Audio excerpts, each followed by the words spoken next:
I have decanted the chocolate mousse into a bowl here, a container here. It is a bit of a messy business. Just using the spatula, just put it into here.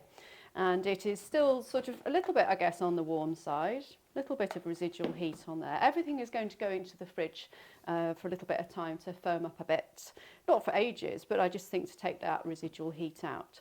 Actually, just on that point, keep these things in the fridge, you know, if you're making them ahead, but do get them out half an hour, at least half an hour beforehand to bring them up to room temperature. Two reasons: A, they go a bit softer at room temperature, and B, the flavour's better. You know, super cold food, I don't think that is necessarily as good as sort of room temperature food. I think there's something about really cold food that just hides some of the flavour. A sorbet is okay, obviously. We've got this ready. We've got our fruits. They've been on this piece of kitchen roll. So sort of sadly in a way, we are going to lose the kitchen roll and all that juice, but that will just water that down. Into the bin we go. And we're just going to press with a fork, back of a fork, some of these fruits. Do leave some fruits whole for the top. So don't go too mad, but we want to stir some of these fruits through the mousse.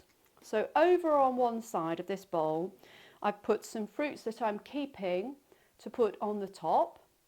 And then over on the other side, I'm bashing the fruits into more of a pulp. But I don't want a factory look, I don't want a factory feel. So, you know, I'm not making everything sort of super smooth. I do like a bit of texture through food, it's part of my method. And yeah, so this is looking good. So I'm going to put some of this into the bottom of this little pot. So just so that when you dip your spoon down, this is my weapon of choice for eating this. When you put your spoon down, you want to gather some of the bottom fruit there. My weapon of choice for putting the mousse in is this spoon here. Do you know what? I've still managed to get some on the edge.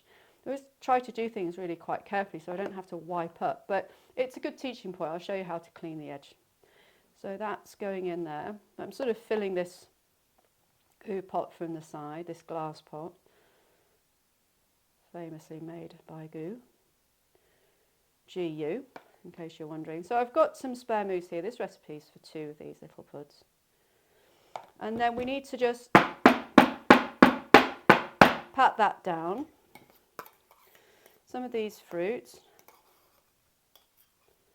just going to put through, and we're just going to turn and swirl these through.